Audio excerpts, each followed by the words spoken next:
The morning sun rose slowly over Nazareth. Golden light touched the small stone houses. Women swept their doorways. Men prepared for the day's work. Children ran through the narrow streets. It was an ordinary day.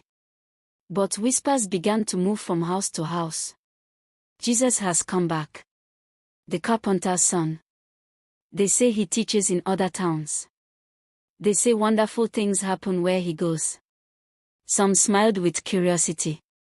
Some folded their arms and said nothing. Jesus walked slowly through the streets he knew so well. He passed the well where he once carried water. He saw the workshop where he had worked with wood. Faces he had known since childhood looked at him again. Some were warm. Some were unsure. He greeted them with peace in his eyes.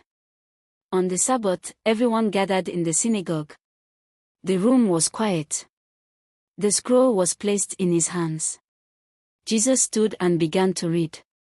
His voice was calm and clear. He spoke about hope. He spoke about freedom for the tired. He spoke about God's love for ordinary people. Every eye was fixed on him.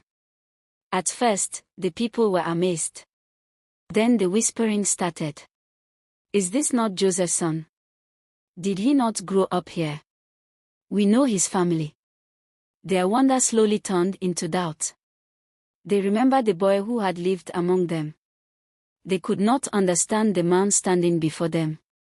The room no longer felt the same. Jesus looked at them with kindness. He knew their thoughts. So he spoke softly. A prophet is not honored in his hometown. There was no anger in his voice. Only truth. Only love. The words rested in the air. Some looked down. Some looked away. The joy that could have filled the room did not come.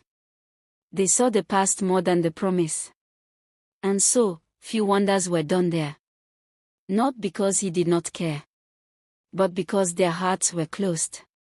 Jesus walked toward the edge of the village. The same road he had walked as a child. The wind moved softly across the hills. He did not look back with sadness. He carried peace. Because he knew this was not the end of the story. Other towns were waiting. Other hearts were open. And his message of love would continue to shine.